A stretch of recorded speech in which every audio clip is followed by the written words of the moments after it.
1969. Former Fall River Mayor Jazel Correa will be released from federal custody this Saturday after serving just over 4 years of his 6-year sentence for fraud and extortion. The 34-year-old was convicted in 2021 on multiple charges, including wire fraud and extortion. Prosecutors claimed he misused about $230,000 of investor money earmarked for his smartphone app company, SnowOwl, for personal expenses. He also extorted money from marijuana companies looking to operate in Fall River, leveraging his mayoral position for personal gain. In sports, in Major League Baseball last night, Caleb Durbin hit a 2-run homer. The surging Boston Red Sox defeated the Chicago White Sox 2-1. That was actually played yesterday afternoon at Rate Field. The Red Sox are currently on an 11-2 tear, and they're going to be in Flushing, New York at Citi Field. They have a weekend series with the New York Mets that gets underway at 7:15 p.m. tonight. Minor league ball, the Worcester Red Sox, they beat the Rochester Red Wings 8-7, the final at Polar Park. The teams play again this evening at Polar, 6:45 p.m. Frontier League, the Quebec Capitals, they beat the Brockton Rocks 8-6 last night up in Quebec City. The Rocks are back in Campanelli Stadium. They'll play the New Jersey Jackals tonight, 6:45 p.m. Now the forecast from the National Weather Service, a chance of showers and thunderstorms this afternoon, otherwise partly sunny and warm. Heat index values as high as the mid to upper 90s. For tonight, a slight chance of showers and thunderstorms, partly cloudy, and lows in the mid-60s. For Saturday, a slight chance of showers, increasing clouds, a high near 84. Clear on Saturday night, lows in the 60s, and Sunday, sunny and nice, a high near 82. Headlines, presented by Morton Hospital in Taunton. They're part of Brown University Health. The future is bright at Morton Hospital, now proudly part of Brown University Health. This change welcomes a new chapter for our community, one where Morton is empowered to truly shine. As a part of Brown University Health, Morton can continue to provide the trusted care you depend on, supported by leading science that lights the way. Still local, now limitless. Morton Hospital is now part of Brown University Health. WVVF is your hometown radio station. And one of the things we like to do to support people in your hometown is to run community announcements. If you do belong to a nonprofit group or organization, or if you're an official with a city or town government, send your community announcements along to our email address. It's safe, it's fast, and it allows us to get right back to you if we have a question. Send your community announcements to WVBF1530@hotmail.com. That's WVBF1530@hotmail.com. Thank you for listening.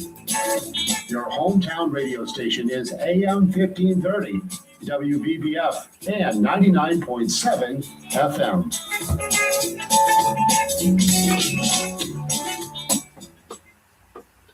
The opinions expressed on this program are those of the host and do not express the views of WVBF ownership or Hometown Talk Radio.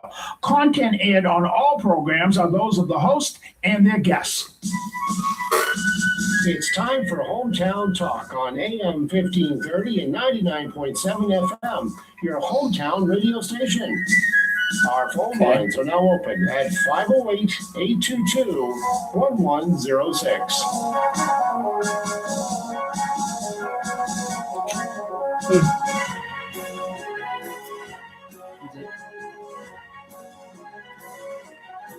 You gotta play a lot.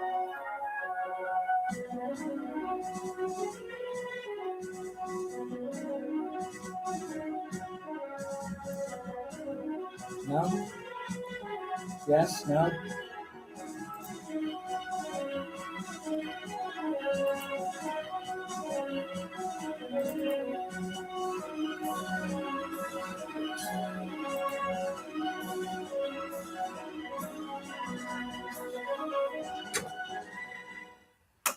And good morning, everybody, and welcome to Hometown Talk.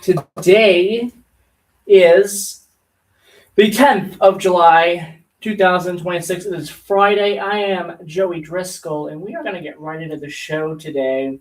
To start the show today, in this entire first hour, we are going to play an interview that Don and I recorded on Wednesday.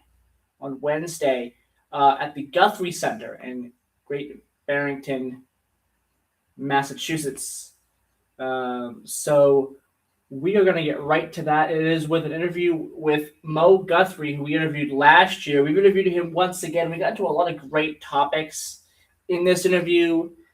Talked quite a bit about Huntington's disease.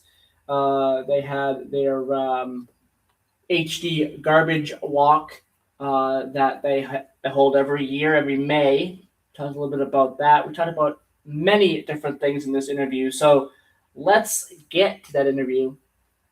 And again, in the second hour, we'll have open phone lines, 508-822-1106. That's in the second hour of the program today. So stay tuned for that. But enjoy this interview with Mo Guthrie, recorded on July the 8th, 2026.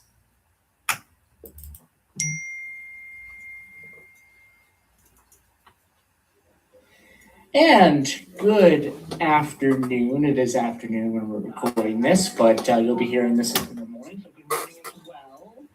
I am Joey Driscoll from WVBF, along here with Dawn. Say good morning, or good afternoon. Good afternoon. And we're here with Mo Guthrie once again. Good afternoon, Mo. Good afternoon to you guys, and thanks for coming down to see us at the Guthrie Center today. This is our second interview with you. We did one last year. I want to say it was a big hit. Everyone enjoyed it, and I'm so grateful that you took the time to interview us, and we're up here on the second floor. Yeah, in the loft, man. This is, it doesn't get more Guthrie Center than this. Yeah. The scene of the crime of Alice's restaurant. Yeah, you were talking about the stained glass here, and you said it was recently done over.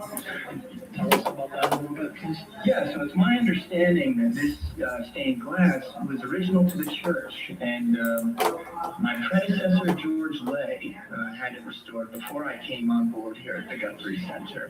And he told me, back in his time that he was afraid to shut the front door because he thought a piece of glass might fall out. And it just so happened that the universe brought an individual down to the Guthrie Center one day when George was here, and he was talking to him about the stained glass, and it just so happened that that guy was a stained glass expert, and so he volunteered his time, of course, which we're very thankful for, to restore this glass to its original beauty. You have four symbols here. You got St. John, there's the eagle, St. Luke. Yeah. And Matthew. Got an oxen. What's the St. Luke? What is it? Looks like a cow. A cow. Yeah. And St. Mark with the lion, and then obviously as well Matthew. And how long ago did they do this? About 10, 15 years old? I would say at least 10. Okay. It's at least 15 years or so. As I said, it was before my time, so I don't know for sure, but probably about 10 years ago. This is where it all started. We're sitting where they had Thanksgiving back in 1965, of the sanctuary. Because all the sanctuary was where the pews were, and that's where all the trash was. And Arlo and his friends cleaned out. And we're sitting here at a table, we're looking at, you got some instruments up here. I see you got old Fenders, and you got some really nice guitars. Does this belong to the Guthrie Center? All these equipment? Yeah, these are kept here at the Guthrie Center, but these instruments here are for the Check It Out program. So actually, every instrument that you see up here, if you came up to me right now and said, "Hey, Mo, I want to check that guitar out," you would be able to do so, free of charge, minimum paperwork. We really try to make it easy. This is a program that was also started by my predecessor, George. As he would say, he didn't want any Beethovens to fall through the cracks. And so the goal behind it is, he had been accepting donations of instruments that were used or in need of repairs, and we've been so blessed to have so many great volunteers who've been able to fix them up. And so, folks are welcome to call the Guthrie Center and make an appointment, or stop by on a Wednesday when we have community lunch and check one of these instruments out. And you always take donations for instruments. Someone has an acoustic or something like that, they can, or a guitar or whatever. Yeah, we do. It's on a case-by-case basis, to be honest with you, because we've been so blessed that we have quite a few. Yeah. And we don't want to take things that we can't utilize. But if somebody had an instrument that was in good working order and they wanted to give us a call, one of our volunteers would be happy to chat with them and see if it could make its home here. And then if it did, we would certainly reissue it back out into the community. Another thing we were talking about prior to the beginning here, and I want to make sure it's part of the interview here, live, for people to talk to hear about, is the bell. Yeah. You said that you still use it from time to time. We do. We have rung it. I've been here since 2021, and I've only rung it once. And it was after a successful fundraiser. We did a fundraiser here for the church where we said, if we met our goal, we'd ring the bell.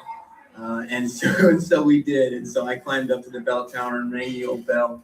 And it's still there, and it's still in working order.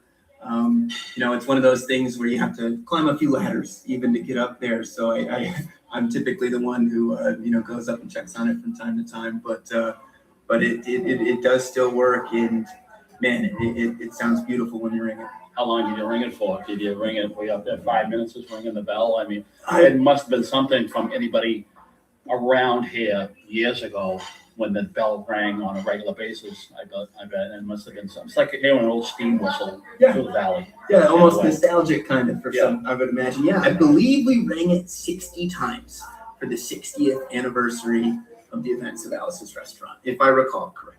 You did. So I believe we rang it 60 times, and I'll be honest with you, we did a few test runs where I rang it quietly, and I had my sister run out and say, "Can you hear it good?" and then we went on. So when did you ring that? When did you ring 60? I believe that we did that, not this past December, but December 2 years ago. Okay. I believe it was through the winter, and it was about 2 years ago. Wow. So it's due for another ringing. The one other thing I want to talk about here, and we were talking about this prior to the interview as well, and you said, you told a good story about this. There's two pictures here below the mural. Tell us a little bit about who these people are. Yeah, I'd be happy to. So the individuals that we see here, under the stained glass window at this altar are Ma Jaya and Neem Karoli Baba. And Ma Jaya was a spiritual teacher who Arlo followed, through his life, and Neem Karoli Baba was her teacher. And it's my understanding, that the reason that they're here at the church and we have, photos in honor of them is, they were part of the inspiration of the founding of this place. The Kashi Ashram in Florida was almost a sister organization to the Guthrie Center when it was founded. And I actually grew up, around the Kashi Ashram. I went to school there. And what I took away from my time there was that folks are folks. We're all pretty much the same. We laugh, we smile, we eat, we drink, and people are just folks. And I also took away a good sense of community service. Baba's whole thing was he believed that food was a human right, and so it was all about bringing people to the table and feeding folks. And that is a big part of what we do here at the Guthrie Center. I mean, we're sitting in here on a Wednesday, community lunch day, so where everyone and anyone is welcome. And so I think that rings true to what Baba and Ma stood for in that time. You had a good crowd. Looks like you had like 30 people anyway. So a few people pulling up, and I was like, Joey says this is community lunch. Yeah. Community lunches have been really busy. This is, to be honest with you, this is a slow day. Our average has increased every year for the past 3 years. Some meals do go off site, but we're on an average of 80 meals a week. 80 meals on Wednesday on average. That's unbelievable. And you were talking about the school that was down in Florida. Where's that located in Florida? It's in Sebastian, Florida, and I don't believe the school is there anymore. Yep. In fact, I don't even believe that the ashram in its original format is there anymore. I Okay, believe that some of the folks who are involved are still down there and helping out the community in certain ways, but I don't believe it's in its original format. No, but you still got a Florida connection anyway, for sure. Yeah, absolutely. I was actually born in Sebastian. Oh, yeah? Yeah, I was born in Vero Beach, but I lived in Sebastian. Nice. So getting into our main questions here. First one we got is what events are coming up at the Guthrie Center here between now and let's say November. Yeah, I'd be happy to chat about it. We've got a lot of fun stuff. So we have a concert, we have our Troubadour concert series going on right now, and we start that in the spring, and we typically run that from the beginning of the spring all the way up until the end of August. So right now we have a performance here every Saturday night, and we will end the series at the end of August with Tom Rush. I encourage folks to check out our website, give us a call. We got some really awesome stuff going on as far as the music series goes. But we also have a couple of other special events and things that we'll be doing. Between now and then, folks are welcome to look at the calendars. Of course, our community programming will still be running. And then we get ready for our big Feed Everyone Thanksgiving dinner on Thanksgiving Day in November. When we walked in, we saw some of the great exhibits that you guys have here at the Guthrie Center. What are some of the exhibits you guys have? Explain that a little bit. Yeah, so I'd be happy to. The person who really curates the exhibits here is my mother, Annie Guthrie. She's the one to speak to the finer points of it. But for instance, what we have out now, she's calling The Ties That Bind. And it's an exhibit based on the connections of individuals who are affected by Huntington's disease, as well as those who have in the past and still are, trying to make a positive difference in the search for a cure and in the hope for care. The display that you see down there now points to the Guthrie family's connection with Huntington's disease. Members of the Guthrie family who had it. As some folks are aware, I'm sure, Huntington's is what claimed Woody's life. And he spent his final days in a hospital before he passed away. So it is a big part of the Guthrie legacy, and it's a part of what we do here at the center. And so the exhibit points to those connections, as well as individuals who were at the forefront of trying to search for a cure and for caring for individuals who are affected by it. Some folks don't know that Marjorie, Woody's wife, was one of the founding members of the Committee to Combat Huntington's Disease, and that's now the Huntington's Disease Society of America. So she championed that cause, and every year here in May, we gather for our garbage trail walk to Massacre HD. And we start up at the old Alice's restaurant in Stockbridge, and we walk down here to the Guthrie Center, where we end things with a little music or a presentation. And the goal is to raise funds and awareness for individuals affected by Huntington's disease. And so this year we had our most successful walk that I'm aware of. That's cool. That's in May usually, right? Yes, that is in May. So, And that brings up a really good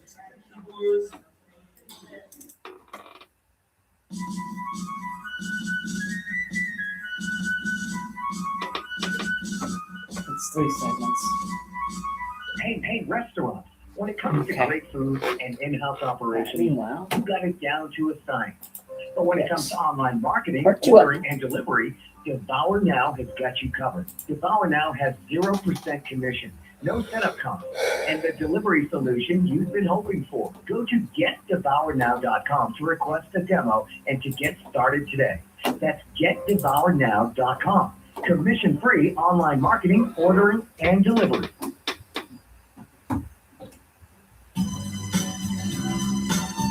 Matthew Mission Food Pantry helps people with food insecurities from the hardships of life.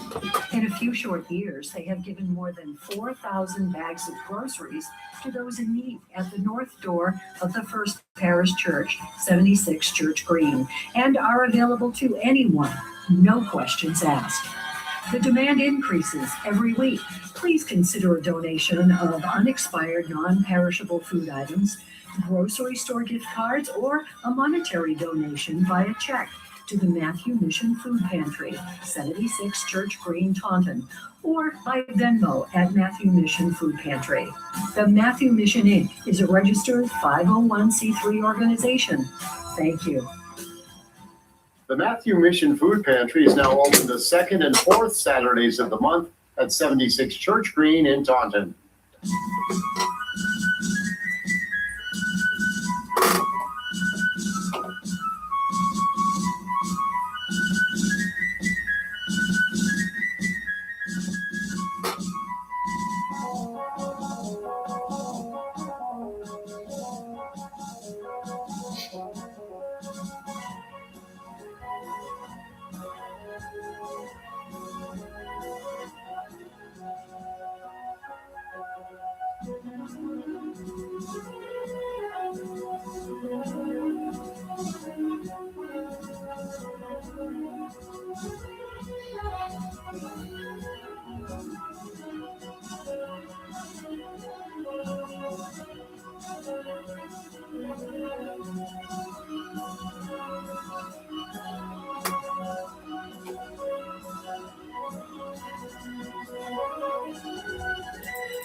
And welcome back to segment number 2 of the Mo Guthrie interview here. It is July 8th, 2026. And we just found out 2 days this is Al Guthrie's birthday. Yes, happy early birthday to him Yeah. there as well.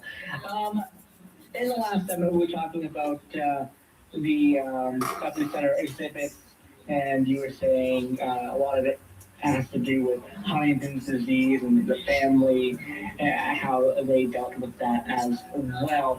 Another thing that the Guthrie Center does as well is the HC Garbage Trail Walk. And you just had they had just had the 2026 version of that in May, I believe it was. Tell us how that went this year. That went fantastic, and I believe it was our 26th annual walk, which is pretty cool. But it did really well. The purpose of the walk is, really about bringing folks together who are affected by Huntington's disease or have a loved one who is, and other individuals in the community to gather so that we can raise funds and awareness for a cure and for care of individuals who are affected by Huntington's disease. So this year, I believe we had our most successful walk as far as funds go. I know we raised well over $20,000, and every dime of which will go to supporting organizations who are either, looking for a cure through research, or organizations that are dealing directly with caring for individuals affected by HD. It seems like the Guthrie Center, your grandfather and your family, because you don't hear too much about it, Huntington's disease. You really don't hear about it in the mainstream media. You don't hear it about, and because it affected your family personally. And I was looking at the pictures downstairs, and I guess you had like generations, like Woody's mother, and then Woody's sister or something passed away. There was 4 of them. There was 4, and it just goes to show that you put it on. And another thing too, a lot of people didn't know about it, but I think they really portrayed it well, even though it wasn't his father, it was an actor in the movie. Yeah. About how Woody suffered at the end, but he could still communicate, and it was just good. Went to show you, it taught me a lot about that, I think. Yeah, and I'm glad that they showed that in the movie, if for nothing else, to bring awareness to HD. Like you said, It lit me up for sure. Yeah, and HD is a lesser known disease. I mean, it's not as common as cancer and other things of that nature. However, the individuals who are affected by it, it's a terrible disease, and it changes people's lives. And so I think that we need organizations out there, championing, a cause for a cure, because there are individuals today, right now, who are directly affected by Huntington's, and as I said, it's a terrible disease. There's larger populations in certain areas, is my understanding, because it's a genetically passed down disease. So a lot of the work that we're doing this year, or a lot of the funds that were raised this year, will go directly to an organization called Factor H, which is working in Venezuela, in a couple of villages there where there's a rather large population of individuals living with HD.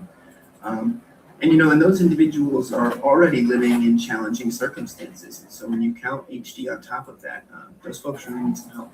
Yeah, you don't get too much about things. Like Joey, for instance, not to make it about us or whatnot, but my son Joey has spina bifida.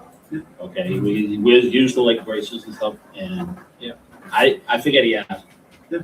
Because it's not, it's not about, he doesn't play the victim card. He doesn't, what I'm saying? He's not a boo-boo about me. Right. So it's just, we've dealt with a lot of it. But I mean, I can see that.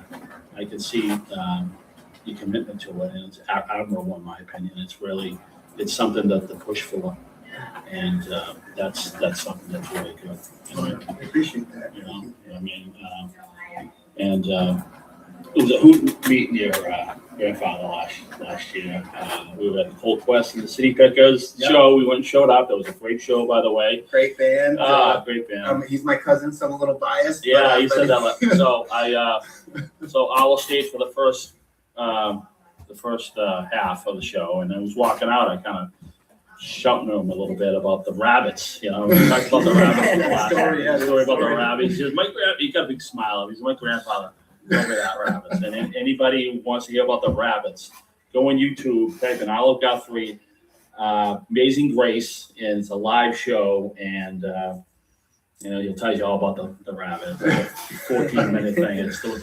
That's how I really got to know that whole story, is through that one video and whatnot. It's one of the best Arlo stories. Certainly one of my favorites. Yeah. And so who do you have now? I noticed there was 3 posters: Annie Guthrie, Noah Guthrie, which no relation, right? Correct. There is no relation. The cards just happened to fall that way. And what's the other band? The other Guthrie band there? Who's in that? Is that any family members there? That is a family member. That is my cousin Krishna Guthrie, and he's based out of Vermont. And he's got an amazing band. They're doing their thing up in Vermont, but we're so excited to be able to bring them down here at the Guthrie Center. As far as I'm aware, I believe that this will be their first show here in the Troubadour series. So we're super excited about it. I believe that show is in mid-August. So I'd encourage anybody who wants to come down and rock out. Because So that was the next question. I say it's more like rock, right? It is more. So if you're coming down for that show, you're gonna want to come down. Now, I don't want to spoil it, but do you know their set list? Any Arlo Guthrie songs in there? No, I think folks are in for something real different. I probably know Arlo songs, but well, actually, you know what? There might be a few, but if they do them, Krishna's going to put his spin on them. So I'd encourage folks to come. Is he the singer? He is. He's the main.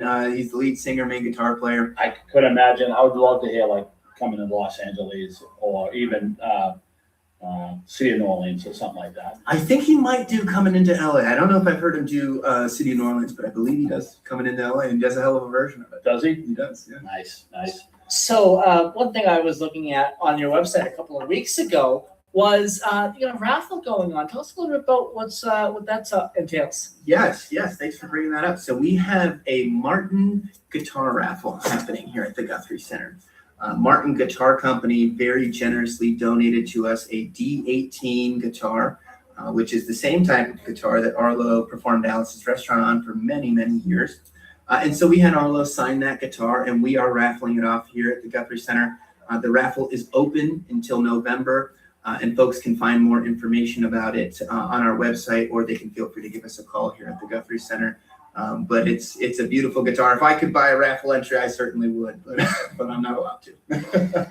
Now, we talked about some of the concerts, and one of the concerts that you mentioned was the last one you're going to have on this docket this year, and that's Tom Rush. Tell us a little bit about the importance of Tom Rush to the Guthrie Center. Well, he played last year too. Yeah. Tom. I try to get Tom to play here as often as he's willing.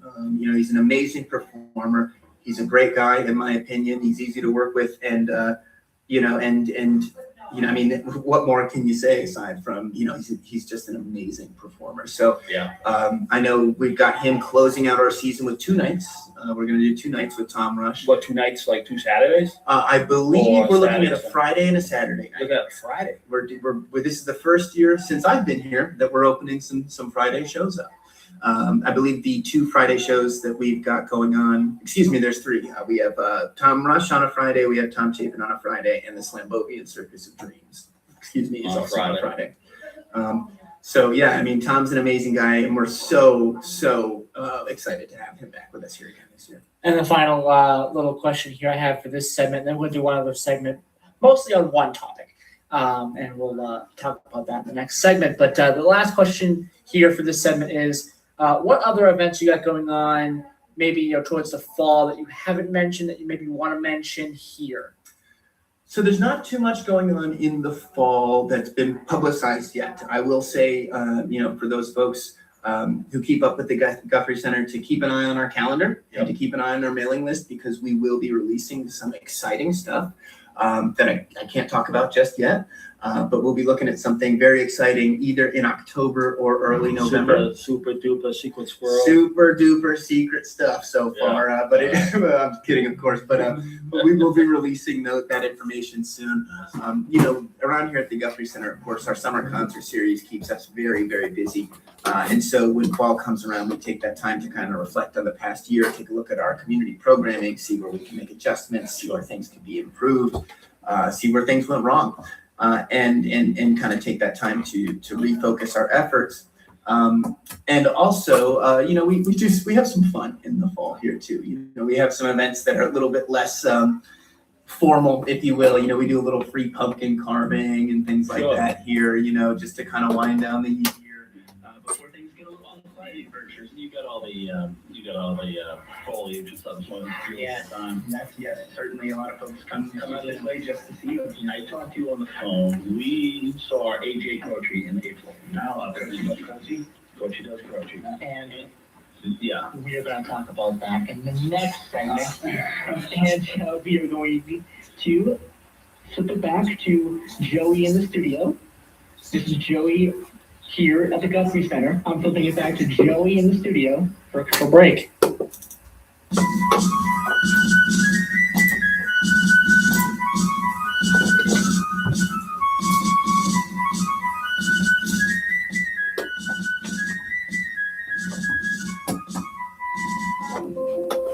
One in 10 people age 50 and older in the U.S. have early age-related macular degeneration. Because macular degeneration often has no early symptoms, many don't know they have it until irreversible vision loss has already occurred. But when I first found out that I had macular degeneration, it was really scary. I mean, my eyes are my living. What's most important for me to see my family, my loved ones, my pickleball game, everything I do is dependent upon my vision. Being able to see, be able to spend time with my children, be able to travel is extremely important. And I Welcome wouldn't be back able to, do that if I didn't have my vision. Don't miss life's most beautiful moments. Schedule a comprehensive eye exam to protect your sight. Macular Degeneration Research, a Bright Focus Foundation program, offers free resources and tips for healthy vision. Go to stopamd.org to learn more.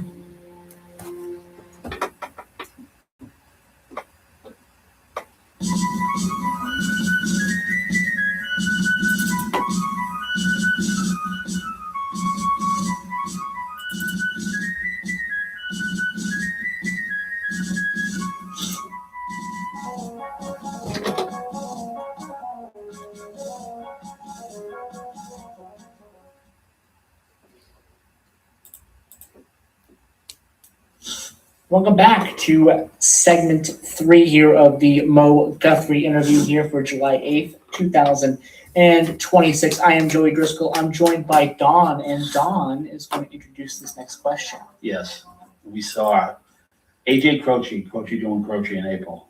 And I read up a little bit before I won it, and there's a big Guthrie collaboration between AJ and Arlo. And And you guys tell us about that. I know he lived at the farm for a little bit. He bought a bus off your grandfather. That's a bunch of stuff. Yeah, there's a lot of connections. So the person, of course, Arlo knows the most, but my mother Annie was also really around in those days. But I do know a little bit of the history, and Arlo and Jim were friends, is my understanding, and they had a relationship as friends, and of course they spent time together, but also. For instance, the kids, my mother's generation, spent a lot of time at Croce's out on the West Coast there. Right. Yeah. And my mother was actually just recently telling me, she told me a funny story about eating at Croce's and how my mother, I'm trailing off a little bit, but my mother is a well-done steak person. And so she went to Croce's and she had Ingrid to do a steak part, and they refused. They wouldn't ruin the steak for my mother, so yeah, just a little funny thing. But there was definitely a connection there. I forgot to meet Jim, and I do believe I met Ingrid when I was younger, but I know that the generation above mine certainly spent a lot of time with those guys. It's funny too, but because we've seen him, he does some covers, and he's a big Ray Charles guy because he lost his vision a little bit from, I believe, some abuse he had at the hands of his mother's boyfriend, I believe. And but he talked about, it reminded me of Al in a way, because he was more of a story. He did the stories, he did the songs, he told us about the songs with some humor. And it just reminded me of Arlo, how he did his shows. And the whole bus, I think, as far as what I've read, okay, he bought a bus, a 1973 bus. I'm not sure what kind of bus it was. And he sold it back to Arlo. Yeah. So, got a quick question for you. I mean, yeah. How many tour buses do you guys have at the farm? Well, I can tell you there's two, there's two that are definitely there, and those are the old blue buses. And Are those, they done? They're done. They never ran in my lifetime. Okay. Or in my remembering of a lifetime. Sure, yeah. And then there's the red bus, which I believe is maybe the bus that you're talking about. It's 1970 something bus, and that did run. We toured in that thing, man. Did you? Oh yeah. We had we toured in that thing, and it was it was a very 70s tour bus. Yeah, I think it was 1973. Yeah, and it would break down all the time. I have, on the highway and stuff? Yeah, it broke down. I remember one time we were on our way from Florida. Who drove the bus? We had many drivers over the years. When I was a kid, there was a guy named Dennis LaChapelle. Yeah. Who was a dear friend of ours, and he's passed away now. And his wife Deb is actually still a dear friend of mine. But we've had a multitude of drivers, but Dennis was the earliest one of my living memory. But I remember one time we broke down while Dennis was driving on the way up to Mass on the side of the road. And I don't recall how we got it fixed, but it took us quite a while to get back on the road. And I think we might have made it almost home. So I think somebody came and picked me up, and because I was a kid, and then they stayed and dealt with it. Well, he told me last year that 2012 was pretty much the last tour then. Yeah. And you were part of that tour. Yeah. And was that the bus you guys were driving in? No, this would have been before then even. So the bus we were driving by 2012, I think maybe I think the red bus had maybe retired by that point. So you got another. You still have that bus on site too? No, we don't have them anymore.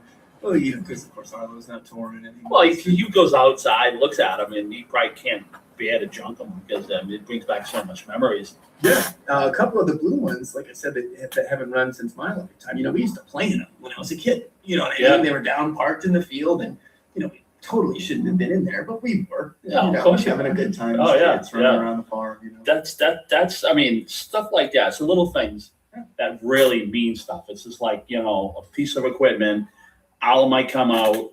Even the red bus, you got good memories. You toured on the red bus, so I mean, you were part of the touring band per se, and you rode on that bus, and that's probably a bus you'll always remember. I will certainly. And it's still in the yard. You look at it too. I bet you smile every time you drive by it, thinking about the family being on the road and how we just got back from a road trip. The three of us, my wife, Joey, and myself. And it's always good to be cooped up in the vehicle together because you just you talk, you do things you wouldn't do it I agree. I think it can bring you together, and then it can be trying at times too. yeah. You know, I've got young kids. Yeah. There's some times where my girls are in the back of the car. It's like, all right, I'm the one in the front seat who's like, are we there yet? But it does bring us together closer, and that's one thing that if I can offer that to my daughter, I certainly would love to, because some of my fondest memories are of us being out on the road. Playing music, having fun, making people happy, and making memories. One thing that I can say I feel that I'm truly blessed is to have been able to travel. And kind of this points back to what I had said earlier. If I've learned one thing in my years from traveling around the United States, and I've been to Europe, it's that people are people. You seem like you have an old soul. I mean, what are you, 33, 32? How old are you? Not even. I'm 31. 31. All right. You seem like you have an old soul. Well, I appreciate that. I mean, I'm 59, and I think you've seen a lot, but most people up to my age have seen. Well, and like I said, I think I've been really blessed. It's not lost on me that this is something to be thankful for. Sure. To have been able to meet so many folks and to travel. But like I said, it really, if I've learned one thing, it's that people are people, and we all pretty much want the same things. We're all pretty much good folks. Yeah. All right. So we have a viewer question, a listener question From our good friend Mickey from New Jersey. He wants to know that did the connection happen between Woody Guthrie and Pete Seeger? What states are each from, and how did they meet?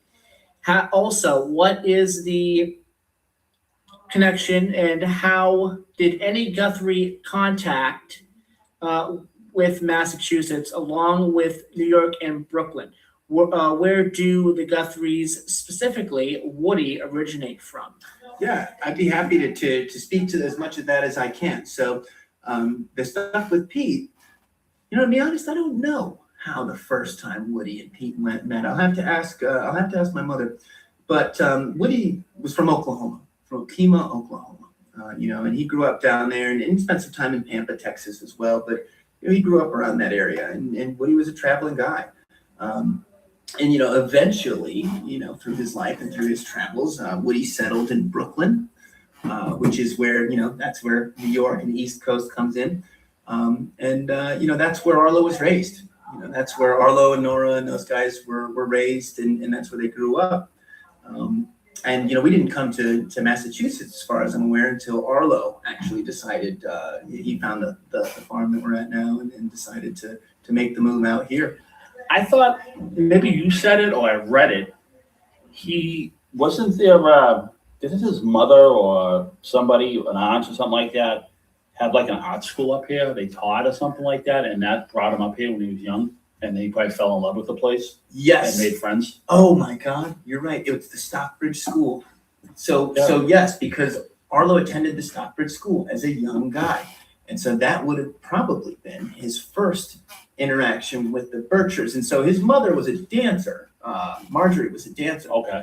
And so I'm assuming the connection came through Marjorie somehow. I can't recall off the top of my head. But that's most likely how he ended up in the Stockbridge School. And that's actually, I believe that's how he met Ray and Alice, was through the Stockbridge School, actually. Right. And then Ray and Alice were the friends or whatever, and then he started coming up here. So I mean, there has to be a right. I mean, I think that's in the movie.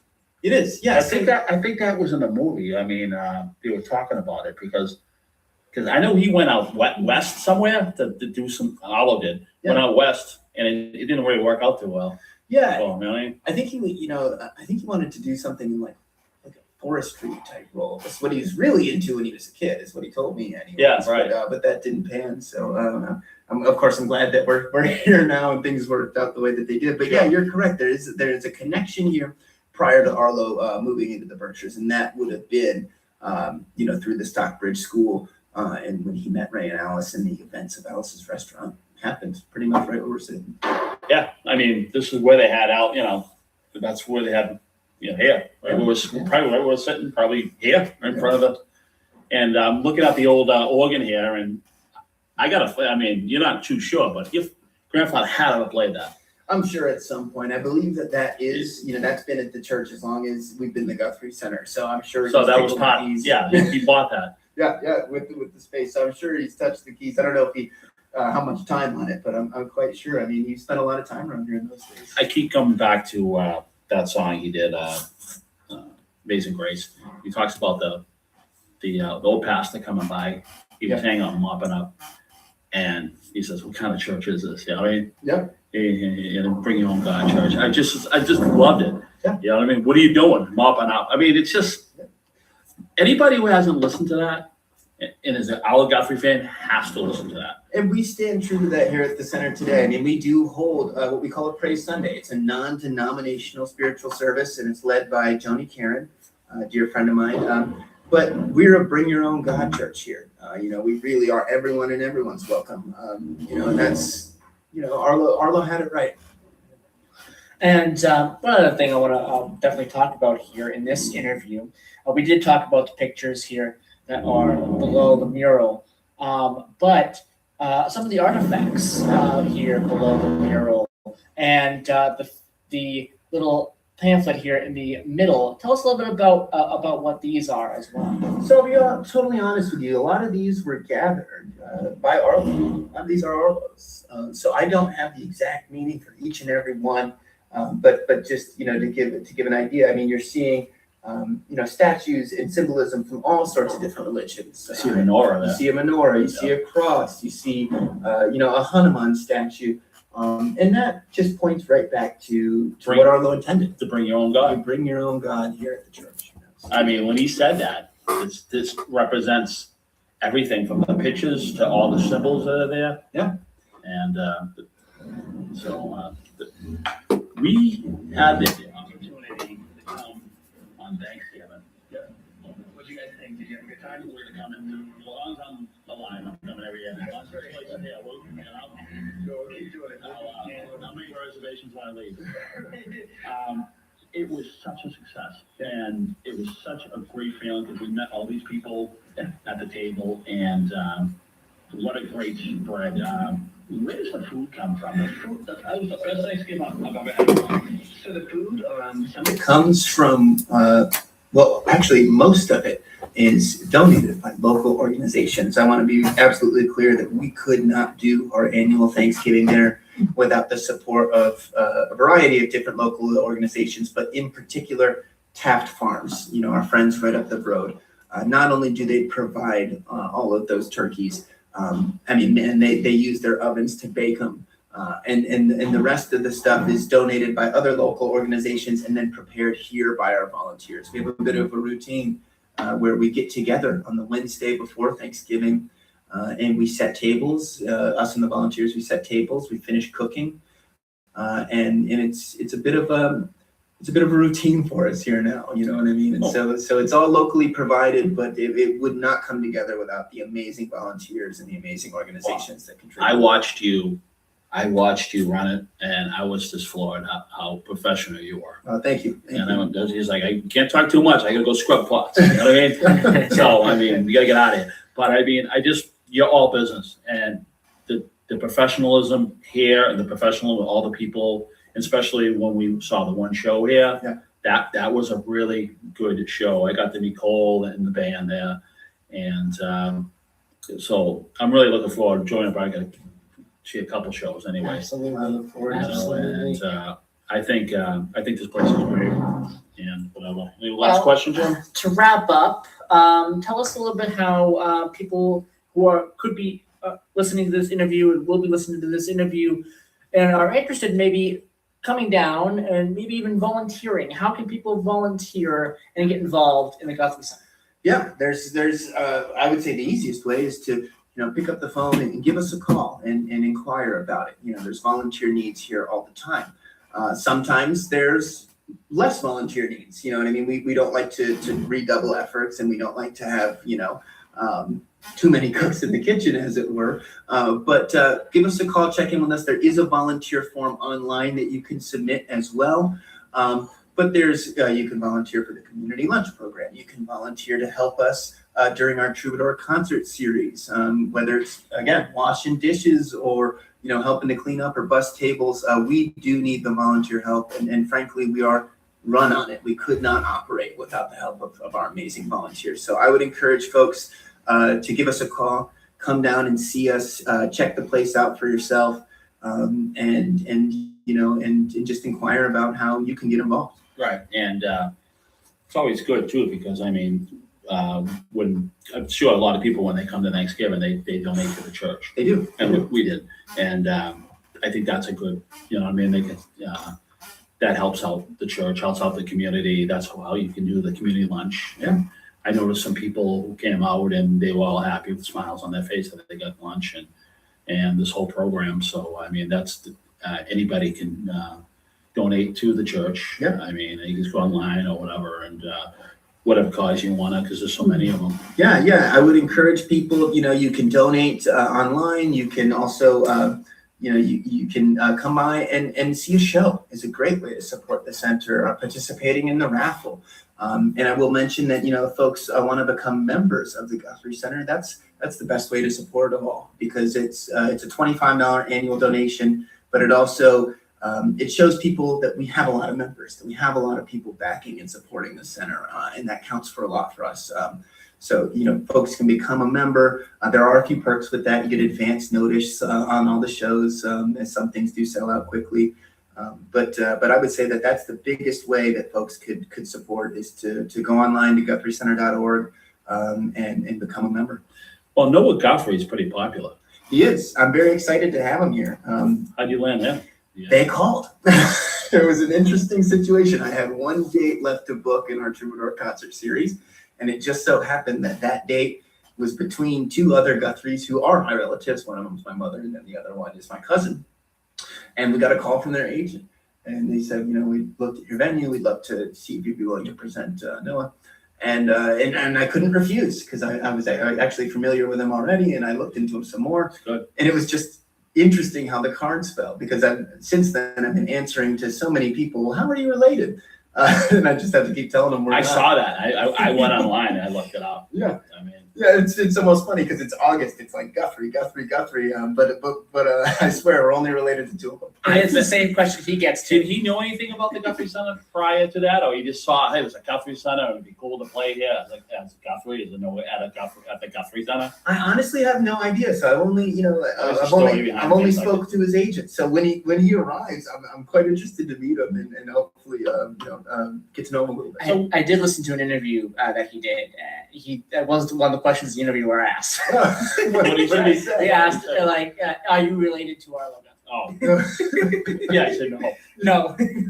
But I think you love the idea of playing up in the Berkshires, because this is a destination to go to. Yeah, Berkshire County is a beautiful place. I mean, we took the long way here. Yeah, I wouldn't be anywhere else, man. Like I said, I've been around a bit of, this country, and the Berkshires is my home. It's funny because I don't get the Boston feel here. No, I don't get it's a little New different. Yeah, I get I feel like I'm more New York here. We're very close, we're right at the border, essentially, right over there. Yeah. I feel like I'm in New York. Yeah. All right, well, here's a fun question here to end here. We'll wrap up the interview here. What is an artist? Maybe along the lines with what kind of music Arlo does.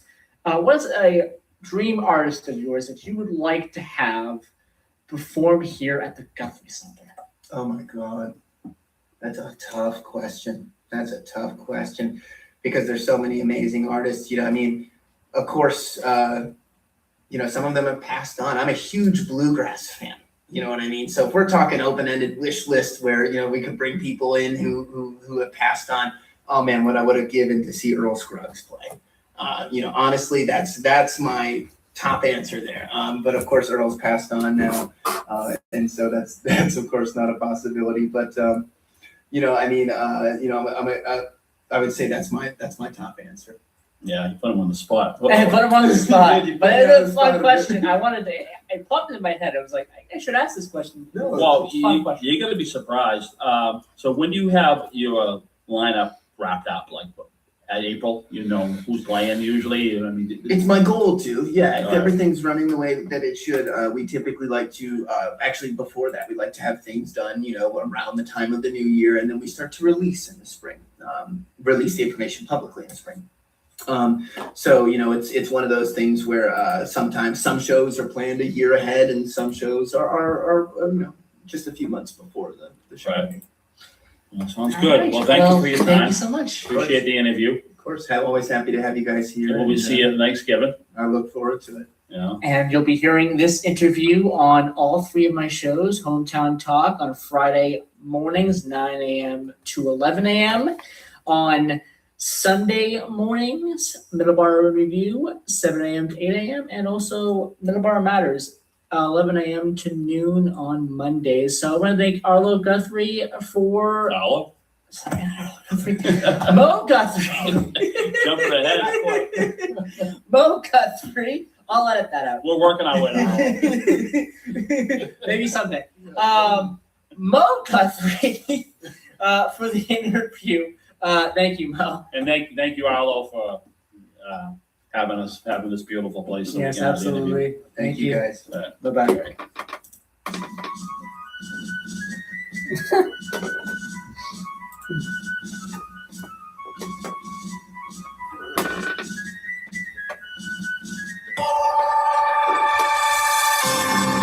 We are AM 1530, WVBF, Middleborough Temple, and W259DD, Middleborough Center, 99.7 FM, your hometown radio station.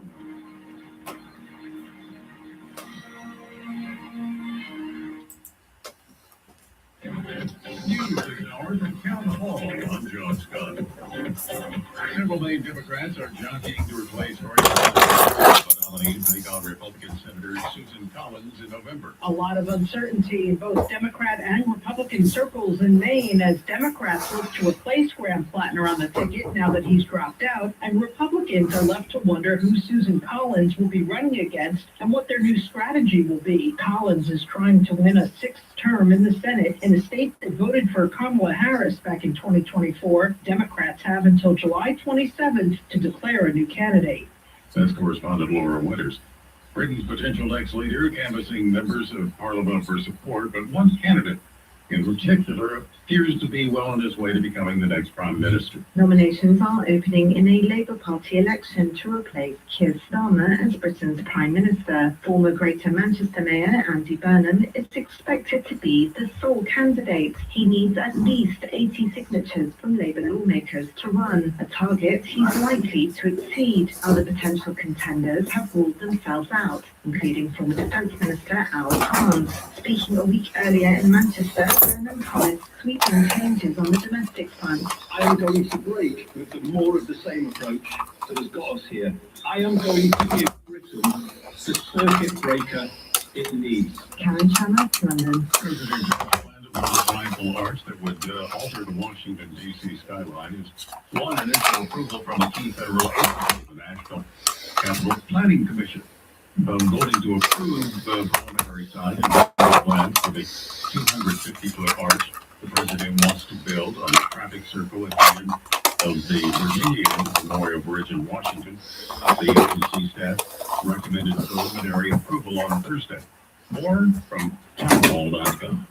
Do you owe $10,000 or more to the IRS like Mark? I've been doing corporate modeling for 30 plus years, but the economy crashed. I wound up losing my home, losing my job, and on top of that, owing the IRS a ton of money. I owed the IRS $114,000. It really truly was the worst part of my life. And my town tax relief advocates. On news radio, I heard about TRA, and I thought, what's the worst that can happen? So I picked up the phone and I called them. When it was all said and done, TRA settled my $114,000 debt for $100, and I'm telling you, I was ecstatic. Could not believe it. I would recommend TRA to anyone. If you owe 10 or even hundreds of thousands of dollars to the IRS, don't lose hope. Do what Mark did and call TRA for a consultation. But TRA did. They gave me a second chance, and I'm forever grateful. Visit TRA.com or call 800-575-8924. 800-575-8924. That's 800-575-8924.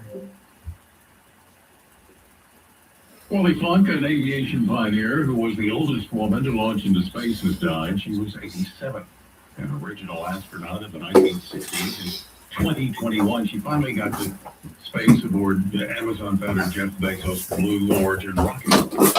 Conversations about how Caitlin Clark is treated on a basketball court can be polarizing. Congress wants an answer by July 24th as 11 members of the House Republican Study Committee sent a letter to WNBA Commissioner Kathy Engelbert. It said the league and its officiating have too often failed to address, quote, unacceptable physical contact involving Clark and has not held the players accountable. It's the latest chapter in the ongoing debate about whether league officials must do more to protect Clark from unnecessarily aggressive physical contact. Jason Walker reporting. News and analysis at townhall.com. The music world mourning the death of singer Bonnie Tyler. She was 75. The gravelly voiced singer from Wales was best known for her song Total Eclipse of the Heart. Nothing I can do, total eclipse of the heart. Bonnie Tyler spoke to the AP in 2015. I love singing it. I never get tired of singing it. And people, when that starts, you know, the intro, everybody's like, yeah. Total Eclipse of the Heart has had more than 1 billion streams. Bonnie Tyler was hospitalized in Portugal in May for emergency surgery and placed in an induced coma. Tyler earned 3 Grammy nominations and represented Britain at Eurovision in 2013. Her career took off with hits like It's a Heartache. I'm Ed Donahue. Where will LeBron James go after leaving the Lakers? Cleveland is a leading choice, but Miami, Philly, and Golden State, they are also possibilities. More on these stories at townhall.com.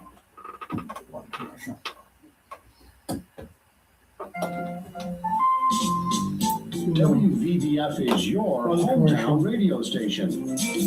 And one of the things we like to do to support people in your hometown is to run community announcements. If you do belong to a nonprofit group or organization, or if you're an official with a city or town government, send your community announcements along to our email address. It's safe, it's fast, and it allows us to get right back to you if we have a question. Send your community announcements to WVBF1530@hotmail.com. That's WVBF1530@hotmail.com. Thank you for listening. Your hometown radio station is AM 1530, WVBF AM 99.7 FM.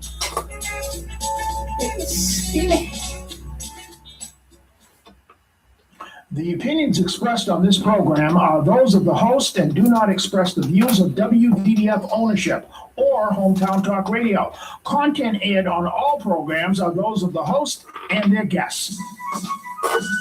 It's time for Hometown Talk on AM 1530 and 99.7 FM, your hometown radio station. Our phone lines are now open at 508-822-1106.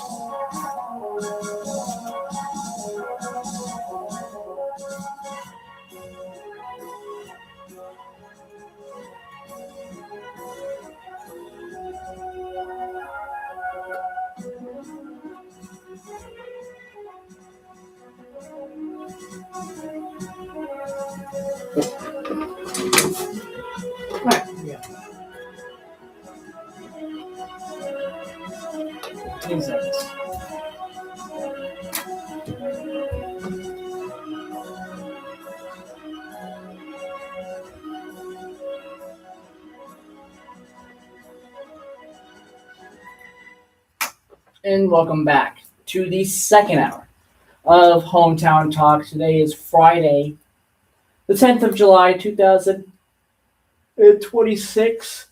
I am Joey Driscoll, and today is Friday. Here we go, Friday, July 10th.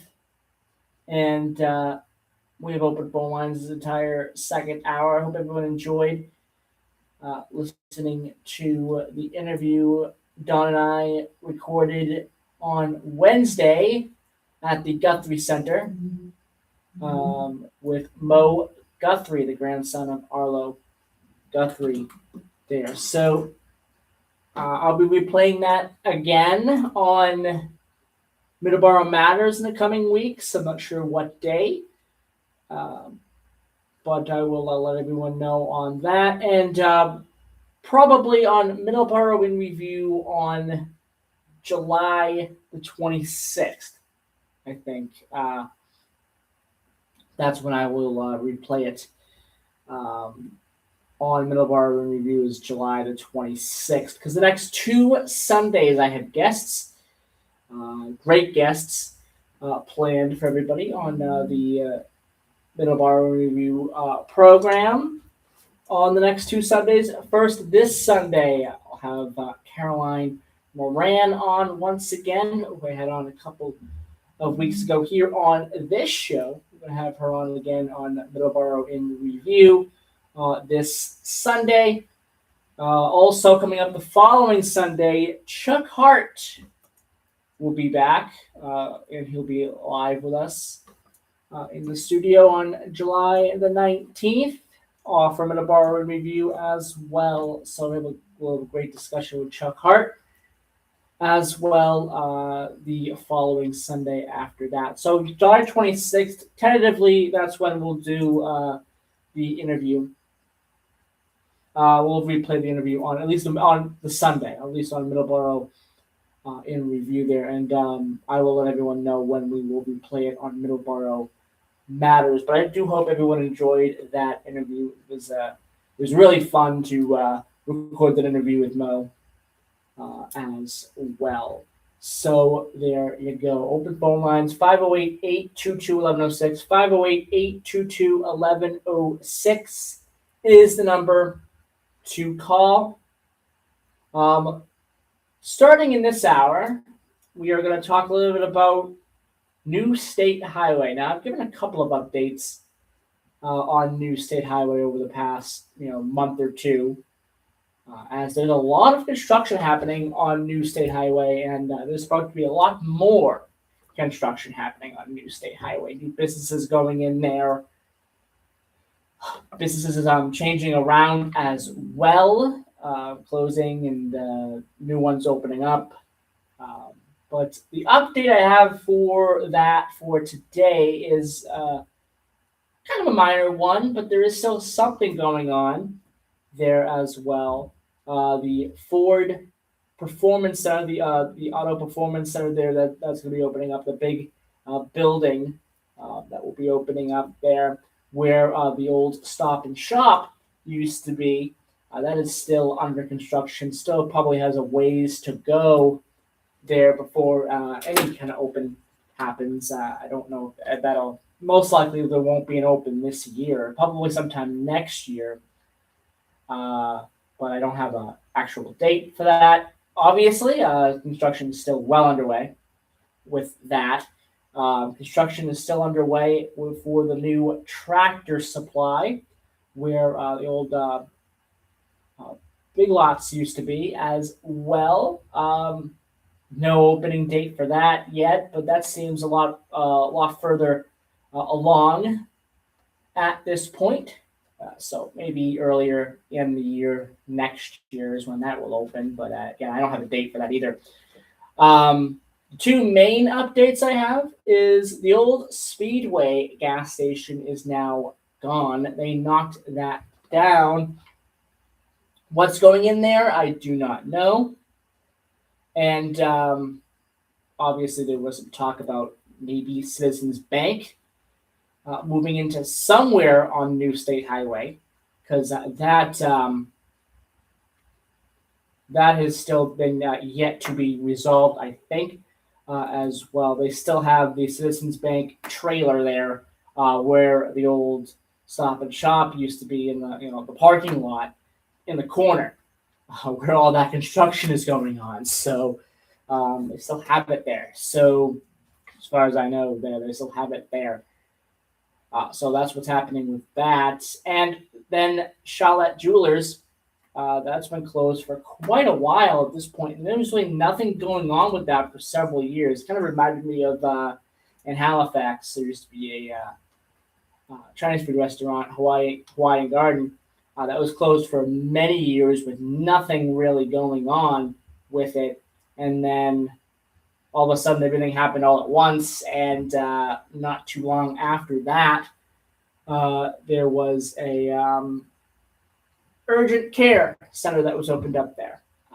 at the old Hawaiian Garden there in Halifax. That's kind of a similar thing with Charlotte Jewelers. Has been closed for many years. I'm not sure exactly when it closed, but it's been closed for quite a while at this point. But now that building is now gone.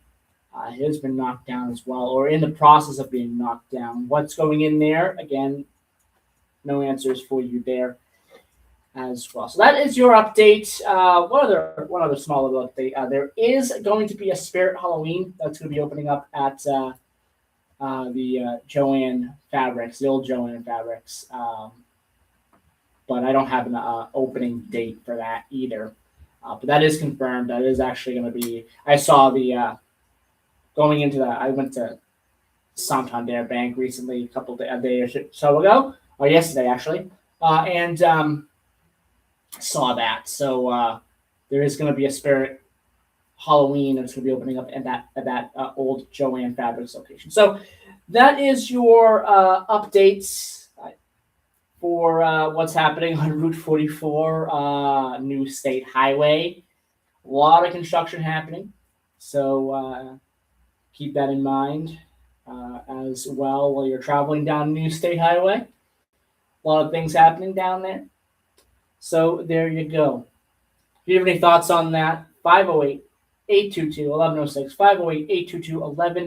508-822-1106 is number. It is 10:15. We're going to take our first commercial break right now. When we come back, we are going to switch over to talk a little bit about some local events happening in Taunton and in Middleborough and surrounding areas as well. And, of course, your phone calls, if you want to call in, 508-822-1106.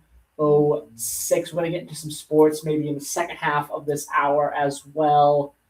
What were people's thoughts on the final, if you did watch it, on the final Gillette Stadium or Foxborough Stadium or whatever they're calling it, Boston Stadium event for the World Cup, which was France and Morocco, which to me that result was kind of something that I was expecting. Obviously, France is a really good team and one of the favorites to win the entire thing. So the result didn't surprise me as well. But if you were watching it, give me a call, 508-822-1106. Let me know what you thought of that last match there at Boston Stadium in Foxborough. So there we go, 10:17 a.m. Let's take our first commercial break, and we will be right back with some local events to talk about.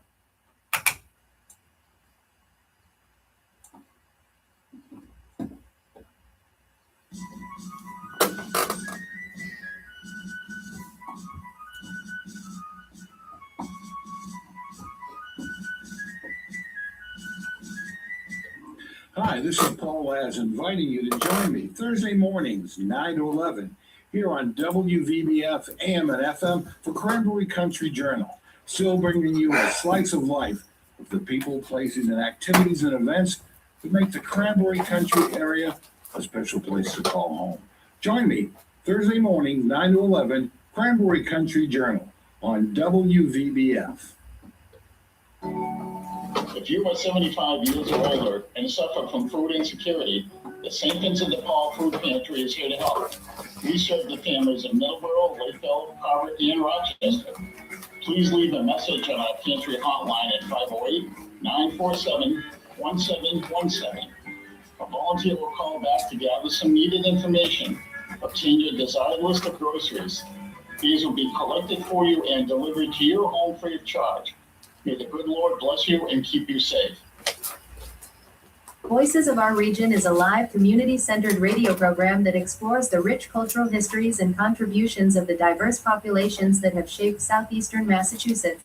It's hosted by Louie Laura Fridays and airs from 11 a.m. to 1 p.m. at AM 1530 and 99.7 FM WVBF. Join Louie for some great hometown conversations, stories, and interviews with people about the traditions that continue to define our area. That's Voices of Our Region with Louie Laura from 11 a.m. to 1 p.m. right here on your hometown radio station, WVBF. Danny that organized this stuff. I'm gonna talk about this one to our sports. Yes.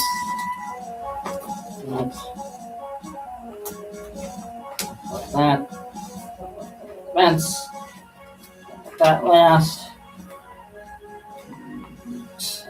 just seconds. Okay. All right. See, we're live. Sure, we're live. We're live. Okay, here we go.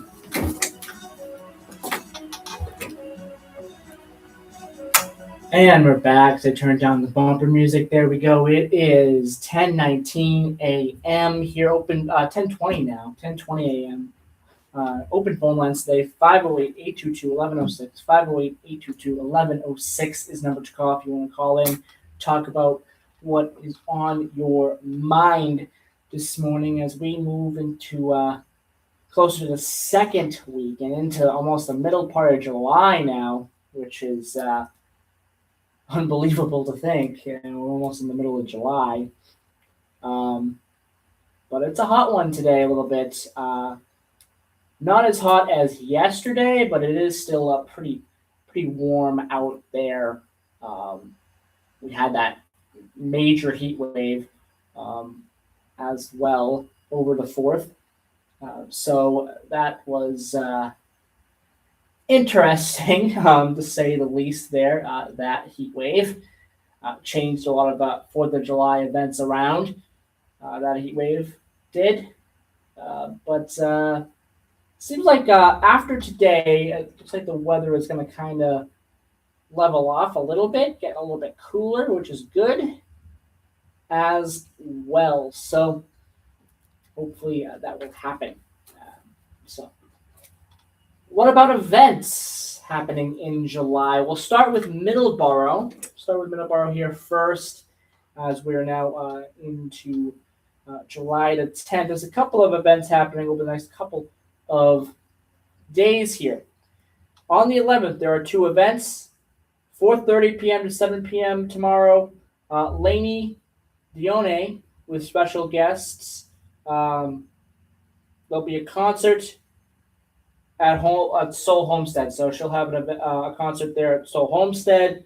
That's tomorrow afternoon, 4:30 p.m. to 7 p.m. Also tomorrow in the morning, actually this is also at Soul Homestead. So in the morning, there's an event, and then there's a concert in the mid afternoon, late early evening at Soul Homestead as well. In the morning tomorrow, there will be a large market basket workshop at Soul Homestead. That's 9:30 a.m.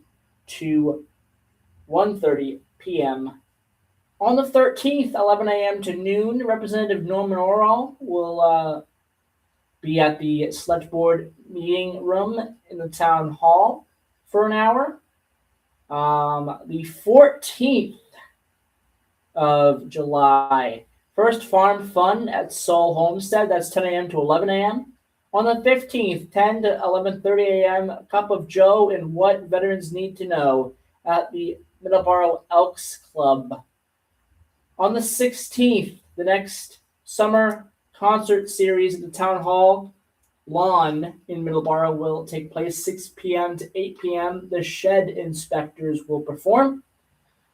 On the 18th of July, 5 p.m. to 8 p.m., Sip and Stroll on the Town Hall lawn. The rain date will be the following day if the event doesn't happen on the 18th. Also on the 18th in the morning, a rug braiding workshop at the Soul Homestead, 10:30 a.m. to 1:30 p.m. for that event. July 21st, movie night at the Public Library, Hoppers at 6 p.m. July 23rd, another summer concert series, Town Hall Lawn in Middleborough, 6 p.m. to 8 p.m. Otto's Underground will be performing. They're a great band. I've seen them perform there at Town Hall. They are great. You don't want to miss that event on the 23rd. On the 30th, another summer concert series at the Town Hall lawn. There is no band listed here. That's again 6 to 8 p.m. And also on July 30th, the next B program We talked. This is not going to be at Stowe Homestead, but a lot of programs about bees. Another bee program will take place this time at the public library in Middleborough, and that is a bee program with Blake at the Middleborough Public Library. Again, with Stowe Homestead, we talk a lot about bees as well. They have a lot when it comes to workshops with that as well, and looks like Middleborough Public Library is also doing that too. So there are your events happening in Middleborough for July. Public open sites free lunch for kids is underway, and that will go until August the 14th at Taunton High School, Monday through Friday. Breakfast 8 a.m. to 8:30 a.m. and lunch will be 12 p.m. to 12:30 p.m. 50 William Street, Taunton. Highland Hills Community Center as well. Monday through Friday, lunch 12:30 p.m. to 1 p.m. at 30 Highland Street in Taunton. Kids 18 and under, no ID needed. All meals must be consumed on site and within serving time. So there you go. That is happening as well throughout the summer. Taunton Lodge of Elks continues its monthly lunches for veterans, honoring all those who served. Third Wednesday of each month, lunch is served at noon. Veterans and currently enlisted military members eat for free. There is no reservations that are needed. Taunton Lodge of Elks 150 is located at the Miles Standish Industrial Park, which is at 775 John Quincy Adams Road in Taunton. 508-824-1500 is the number, and the email is meal@tauntonelks.org. That is going to happen this upcoming Wednesday, the 15th of July. Coming up, we are going to be talking here about the summer concert series, things for Taunton and for Middleborough and Lakeville as well. We'll start off with Taunton. Their summer concert series downtown continues at Liberty and Union Park, 78 Main Street in Taunton. That will start next week, next Friday, 7 p.m. to 9 p.m. Free admission for each concert. The 17th, that will be where things start. Jammin', a tribute to Bob Marley, which will be co-hosted by TDN. The 24th of July, the Reminiscence will perform on the 24th of July. The 31st of July, Bree Perry and Friends. And then August 14th, Catnip Junkies. So 4 great summer concerts at the Liberty and Union Park, 78 Main Street in Taunton. That's going to be happening this summer as well, July and August. Limited seating, bringing chairs is encouraged for these events. There will be drinks and other beverages by Talisa's on Main available for purchase. Sponsored in part by Morton Hospital, Brown University Health, Mass Cultural Council, TFED as well. So there you go. That's what's happening at those events in Taunton. Now we talk about Middleborough and Lakeville. The summer concert series in Middleborough, as I mentioned, as well, going to be happening throughout July, and there's going to be one on the 30th that hasn't, I guess, been announced yet. I gotta look to see if there's actually something going on for that date or not. But we did mention the Shed Inspectors, who play classic rock from the 90s to present. And July 23rd, we mentioned Otto's Underground, also a classic rock band. They'll be both performing at Middleborough's Town Hall lawn. Concerts are held Thursdays, 6 to 8 p.m. on the Town Hall lawn. So two great classic rock bands that are going to be performing for the residents there in Middleborough. So go over there and check them out, especially Otto's Underground, as well. As I mentioned, I've seen them many times as well. They are really great. Lakeville Summer Concerts. There are 4 concerts on Tuesdays in July, 6 to 8 p.m. at Center Stage, located next to the Sampson Cemetery on Bedford Street and on the public grounds in front of the Lakeville Public Library, 4 Precinct Street. July 14th, Pan Nubian celebrates the steel pan. Tropical attire is encouraged. July 21st, Terraplane Lane Band, reinvention of classic sounds. And July the 28th, Georgia Johnson Band, diverse styles which include funk, jazz, punk, and pop music. So there you go. A lot of great summer concert events there. And we will continue a couple of more local events happening, but we will continue that after the news because it is 10:30. We got to go to our town hall news here for the bottom of the hour. Again, also in this hour as well, we'll be getting into some sports. We'll talk a little bit about the Patriots and what to expect for their practices. They hold public practices. We're going to talk a little bit about that as well. My experience at those as well. I'm going to talk some other sports as well. We'll talk the Red Sox. We'll talk their affiliates as well. And your phone calls, 508-822-1106. We will be right back after the news.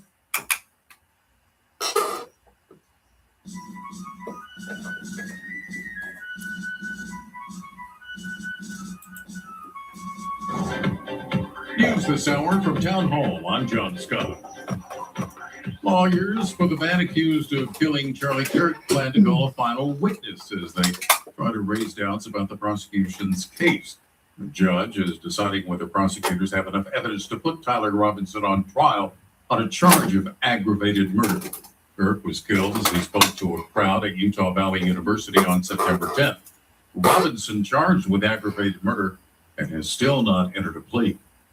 Democrats in Maine are beginning a sprint to nominate a new candidate for a pivotal Senate seat. The drive began after Graham Plattner announced he's withdrawing from the race after a sexual assault allegation. Democrats need to pick a candidate to replace Plattner on the ballot by July 27th, less than 4 months before the nominee will face longtime Republican Senator Susan Collins. The U.S. airport has been renamed today after the president.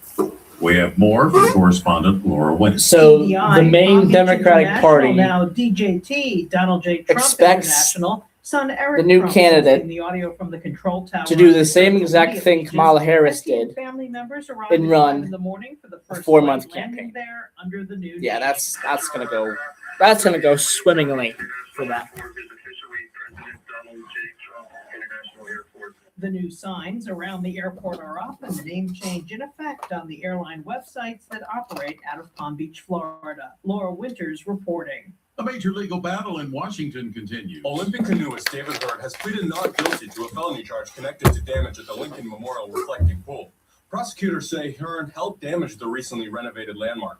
If convicted, he could face up to 10 years in prison. His next court appearance is scheduled for August. Willie Nelson, The White House. More on these stories from townhall.com. Health insurance rates are surging in America, leaving millions without affordable options. If you're sick of having paychecks eaten up by healthcare costs or dealing with mega corporations, then listen to this. Christians don't need to waste money on a broken system. That's why I want to tell you about Christian Healthcare Ministries. It's an alternative to traditional health insurance at half the cost. With CHM, fellow believers contribute monthly to help pay each other's medical bills. Yes. There's no enrollment period, so you can join anytime, and you aren't restricted to provider networks, so you choose the doctors and hospitals you want. It's that simple. CHM is not insurance. It's a ministry that puts faith into action. Feel the difference of financial support and biblical care from fellow believers. Join CHM today by visiting chministries.org/wellness. That's chministries.org/wellness.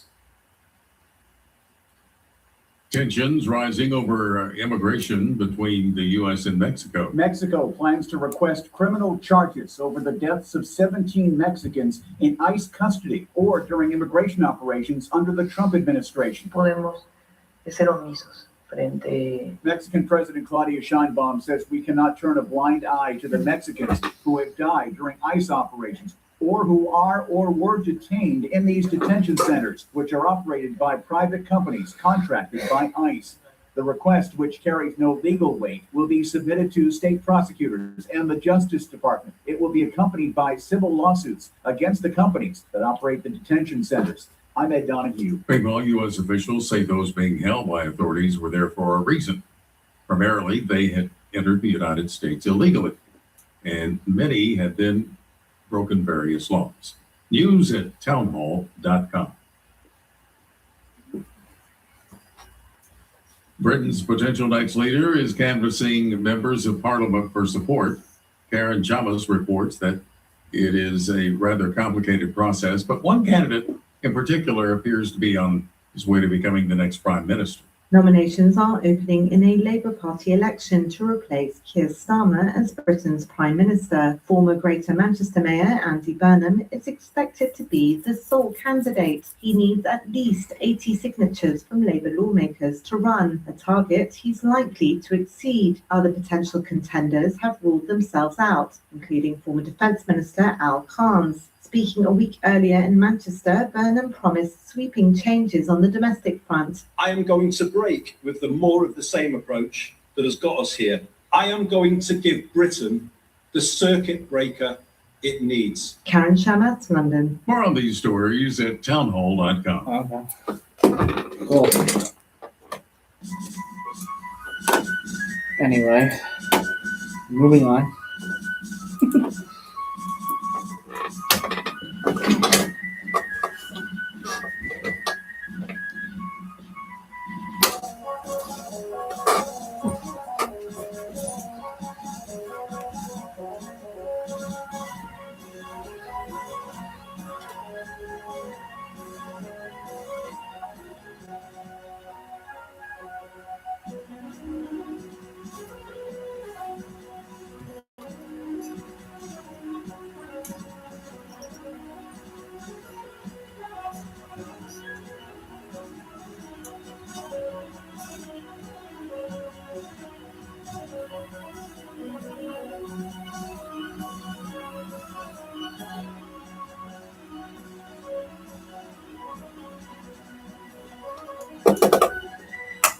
Hey, good morning, everybody. Welcome back. It is 10:37. I am Joey Driscoll. We've got 23 more minutes left in this program here today on Hometown Talk, the Friday edition of Hometown Talk, July 10th, 2026.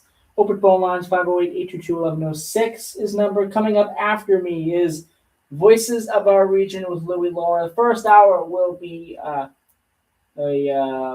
taped hour from a previous program. The second hour, Louie Laura will be live here in the studio. So stay tuned for that. As well as coming up immediately after me. Coming up in just a couple of minutes. But we still have about 23 minutes left here in this program. Now, going back to the events that I was talking about prior to the 10:30 news. Got a couple more to go here before we're done with this here. And one of those events is the farmers market at Church Green. As we've been mentioning over the past couple of weeks since its opening day on June 21st. The farmers market at Church Green is back. Sundays 9 a.m. to 1 p.m. June 21st to the 1st of November. On the lawn of the First Parish Church, 76 Church Green. They accept SNAP, EBT, HIP, WIC, and senior vouchers, cash and card. That will be happening again at 9 a.m. to 1 p.m. on Sundays until November the 1st. If you have any questions, email cgfmmanager@firstparishtaunton.org. Again, that is cgfmmanager at firstparishtaunton.org. So that is happening as well. And then finally in Taunton, there will be a free auto waste drop-off in the month of July, a couple of times actually in July, and those will be all Saturdays, starting tomorrow, July 11th, and then there'll be one on the 18th, and then one on the 25th as well. Again, all Saturdays from 8 a.m. to 3 p.m. City Convenience Center, 330 East Britannia Street. Drop off your old tires. There are 4 per household limit. Oil and lead acid batteries, drop those off for free. Proof of residency is required. No commercial waste. Questions, you can call the Taunton Department of Public Works, 508-821-1431. That is what is coming up event-wise here over the next, couple weeks or so here in Middleborough, Taunton, Lakeville, and other areas as well. Now we get into our sports today, and we'll start off with the Red Sox. As you probably noticed over the past couple of weeks, if you're a Red Sox fan and follow the Red Sox pretty closely, they're starting to figure it out. They're finally starting to figure it out. Finally, it's been a little bit of a journey here through the season. The majority of the season has really not been that good for the Red Sox, but they're finally trying to figure things out here, and that's the positive thing, is that they're starting to figure it out. So that's positive. Now, what's happening with the Red Sox this weekend and going forward? Well, next week is All-Star break. So pretty much immediately following this weekend, that's it for a little bit, for a couple of days at least. So at least until Thursday, the 16th. The Red Sox go back in action with a doubleheader. So getting right back into it with the AL East leading Rays in a doubleheader on Friday. So right back into the fire for the Red Sox there, unfortunately. 1:35 p.m. game on Friday the 17th, and then of course the night game at 7:10 p.m. on the 17th as well. But they have a 3-game series starting tonight against the Mets, who are embarrassing, just absolutely embarrassing. The Mets, just like the Red Sox, were a team at the beginning of the year. People were saying they are going to go pretty far. They are definitely a playoff team. They're going to go pretty far. They're going to make some noise. Yeah, not so much. 40-54 right now through 94 games for the New York Mets. Could very well get swept or at least lose the series against the Red Sox. The way the Red Sox have been playing the past 2 weeks, that's what I fully expect, honestly, unless the Red Sox somehow forget to play baseball again. But we'll see what happens with this series. Again, it's an important 3-game series for the Red Sox. And then we head into the All-Star break. And then coming out of the All-Star break, these first several games here coming out of the All-Star break as we march towards the trade deadline are going to be pivotal. They're going to be crucial to figuring out if the Red Sox are going to make any major moves at the trade deadline. There's been rumors about that for weeks, what names could get moved for either prospects or other players that could help us in the long run with this team. There's been names that have been rumored to be moved, which I'm really not happy with, honestly. I really not. I really would advise against the Red Sox trading someone like Aroldis Chapman at this point. I think that would really hurt the team. Yes, Aroldis Chapman has not had the season this year that he's had in the past, but he still is very, very good, especially when the team around him is firing on all cylinders, which the Red Sox are doing right now. The Red Sox are firing on all cylinders. Aroldis Chapman has seemed to find it once again, and that's when he's most dangerous, is when he's on fire and on a roll. That's when he's most dangerous. He can still throw a lot of heat as well, 100-mile-per-hour pitches at times. So he still has a lot of power and a lot of firepower and a lot to accomplish on this team and a lot to contribute to this team. So trading him, I think, would be a massive mistake for the Red Sox. That is a name that is being definitely thrown around when it comes to trades. Another name that has been thrown around when it comes to trades is Jarren Duran as well. He's been thrown around there on as well. And now I'm starting to hear Roman Anthony's name quite a bit. I don't foresee him getting traded at all, especially not right now. If the Red Sox do want to move on from him, maybe they do it in the offseason. I don't foresee him getting traded at all. I don't know why people are even talking about Roman Anthony as a potential trade piece for anything, because I don't think that's what the Red Sox are gonna do here. But that, again, that's what I'm mentioning here because I've heard that name a couple of times as well. Really just kind of names just being thrown out there because some people still do expect the Red Sox to be sellers at the deadline. I am a lot less convinced now that the Red Sox will be sellers at the deadline. The Red Sox have seemed to catch fire at the right moment. And this series against the Mets, kind of going to be a yardstick, a measuring stick here as to what the Red Sox have to do in the second half to get back into it and maybe even sneak into the playoffs. Now, I don't consider the Red Sox a World Series favorite. I don't consider the Red Sox even near a World Series. I don't think they're going to sniff a World Series this year. They're not going to sniff a World Series until they get better, much, much better than they are now. But I think there's things that the Red Sox can look at from the last couple of weeks that they can improve on here in the second half.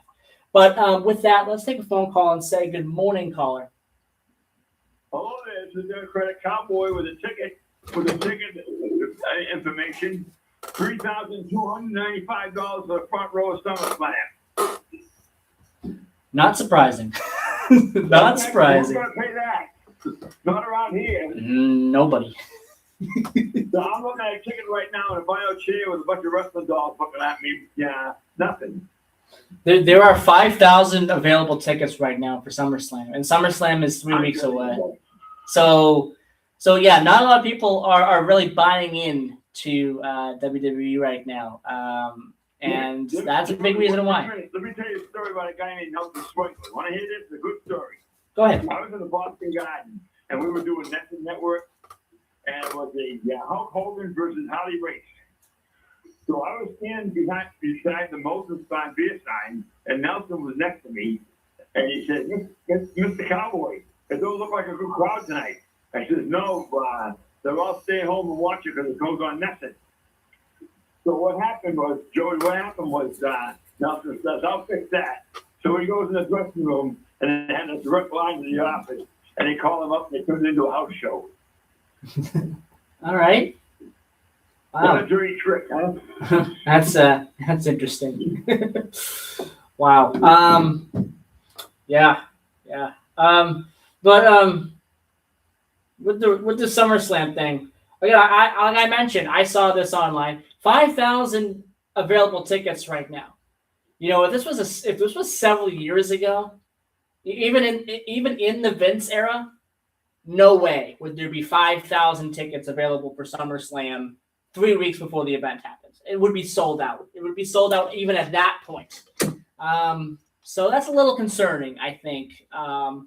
I think just people are seeing what the product is right now, and they're not too happy with it.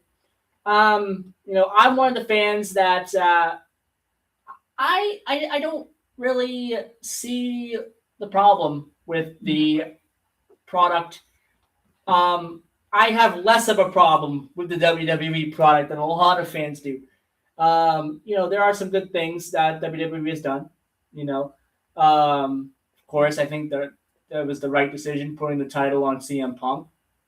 I think that is going to really move a lot of tickets. I had a hot stroke that last week. I couldn't believe it. I couldn't believe it. You know, I like to see the old-style cage match brought back between Omar Femi and Brock Lesnar, and Heyman put up in a penalty box. I think that match is going to be match of the night. Whichever night it's on, that's going to be match of the night. I am very happy that they went the Brock Lesnar Oba Femi route for Brock Lesnar's potential. I'm going to say potential final match here. Because again, in wrestling, does a wrestler ever really retire? It's, you know, not often. Not often. I mean, Cena might be the exception here. I think Cena's retirement, I think, is genuine. I don't think he's coming back. I really don't. I don't think it's going to be coming back at all. But really, for the most part, even AJ Styles, he retired, but he showed up at a live event with his son, who is now wrestling. He got his debut in wrestling a couple of weeks ago, and he wrestled a little bit.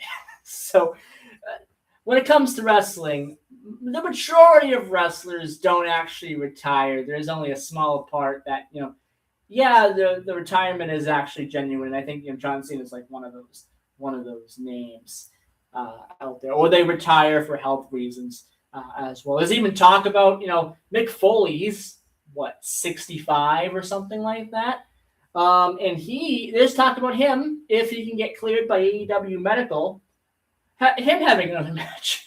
So I don't know. 4 or 5 months ago, we got the Godfather up here. I went and opened the door. He says, "Hey, if it ain't my friend the cowboy from the Brockton area, how the hell are you?" he was so glad to see me. Well, The Godfather. well, thank you so much, Democratic Cowboy, for giving us a call here once I can tell you a lot of again. stories. I wish the heck I could drive a car, Joey, and come down there and have a wrestling show with you and me. We can educate these fans. I'm telling you, we'd be better than the coach of the Bro. I'm telling you. Give me That Russo, I love him though. That Russo, he tells a lot of stuff. But the coach of the Bro, you know, poor Sonny, she's still serving time for drinking. That ain't right. Well, give me a call on Monday, and we'll talk some more. But thank you, Democratic Cowboy, for calling in today. You're entirely welcome. Keep up the good work on the radio station. God love you and Ron and everybody else down there. Thank you so much for Democratic Cowboy. You're welcome. Yep. Bye bye. Democratic Cowboy giving us a call. Talking a little bit about wrestling and SummerSlam a little bit. Yeah, apparently there's about 5,000 tickets available still for SummerSlam in Minneapolis, Minnesota, which I almost guarantee it. In the Vince era, in the peak Vince era, you know, if this was 20 years ago, no way would there be 5,000 tickets still available 3 weeks before the show happens. No, I think it would be sold out at that point, or very close to being sold out for a big event like SummerSlam. So that is, you know, a little concerning as well. You know, some of the people, you know, saying that the product is stale. You know, in some aspects, I agree. I agree. But WWE has made some good decisions at times. And the wrestling is still great. The wrestling is still great. The wrestlers are still great. That's really, for me, that's really all that matters.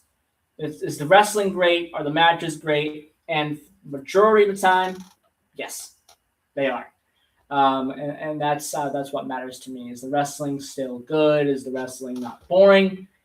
And it's not. I think it's still, for the majority of the time, still good wrestling that happens on those shows, and especially at the pay-per-views. They step it up, I think, in the pay-per-views as well. Even NXT does as well. NXT has had some great pay-per-views over the past several months.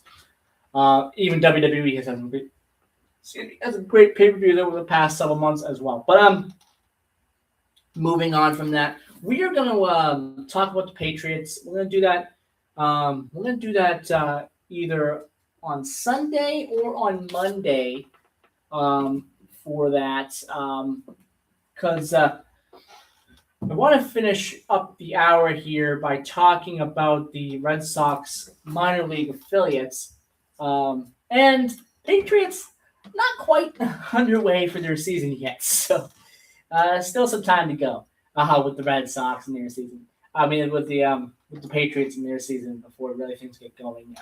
The practices aren't for another couple of weeks, so we'll talk about that probably either on Sunday if we have a couple of minutes on Sunday, or on probably most likely on Monday. We will talk about the Patriots practice events, and I'll tell you about my personal experience at those Patriots practices as well, because I've went to one. And they're quite fun. They're quite fun. But let's go over the Red Sox and their minor league system and what's happening with that as we enter the weekend here. And we also going to be entering the All-Star week for the minor leagues as well. That gets underway next week as well, Tuesday, Wednesday, and Thursday. The minor leagues will be off. All-Star game is somewhere in there as well, and then they're back on the 17th, and the Worcester Red Sox are back in action on the 17th. They take on Scranton Wilkes-Barre on the 17th, and that is going to be at 7:05 p.m. But let's go back to what's happening today. Friday, the 10th.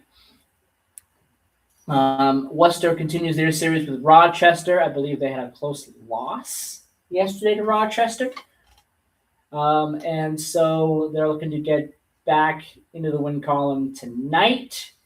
6:45 p.m. start for that one. Burgos is on the mound for Worcester. He's 1-4 on the year with a 6.25 ERA. So that's not amazing for the Worcester Red Sox, but hopefully he has a better outing there for Worcester this evening. For Portland, they continue their series in New Hampshire with the New Hampshire Fisher Cats. That's been an interesting series so far this month, this week. Both teams are right around the same record. 6:03 p.m. start for that one in New Hampshire. And Hollowbets for Portland is on the mound there with a 4-3 record with a 4.7 ERA. In High A, Greenville continues their series with one of the best teams in High A, and that is Greensboro Grasshoppers. But they've been doing pretty well against the Greensboro Grasshoppers, except for one game. There's one game there this week that they didn't do too well. But Greenville is just trying to kind of get the wins where they can get them. I don't think they're a playoff team. I don't think they're going to make the playoffs. They are 15 games under 500. Probably will be more games under 500 as we approach the All-Star game as well. So, yeah, it's not been a good year for Greenville at all. Not been a good year for Greenville, which is very surprising because they lead the entire Red Sox organization in home runs. So that's and it's by a lot. So it's surprising. It's surprising, but they are facing a good team. Greensboro is one of the best teams in High A. So that's not really surprising to me. In single A, it's kind of the same deal for Salem. They're just trying to get as many wins as they possibly can. They're 34-49 right now. They're probably a team that probably won't make the playoffs. They're taking on the Columbia Fireflies this week. They continue the series tonight, 7:05 p.m. start for that one. Fouch is on the mound for Salem. He's 0-5 on the year. He has not been good at all. Every time he comes on the mound, it's just not good. 0-5 record, 6.18 ERA. So I'm not expecting anything good from Salem tonight. But it is 11 o'clock. I want to thank you, everyone, for listening to the program today. I hope everyone enjoyed the first hour as well, the interview with Mo Guthrie that we recorded back on July 8th. And so I hope everyone enjoyed that. And we'll be playing that over the next couple of weeks as well on Middleborough Matters and Middleborough in Review. So stay tuned for that and when that's going to be coming up as well. It is 11 a.m. We will be heading to the news, and then Louis Laura with Voices of Our Region is coming right up. We'll be right back. Loved it. Show. I like it because you've got so much spirit in you, buddy. Now, show me the secret to this, okay? Because I better learn how to log in. Yes. Let me get town hall news Yeah, up. take your time. Yeah, let me get the town hall news up, I'm in no rush. and then I'll show you. W259DD, Hillborough Center, 99.7 FM, your hometown radio station.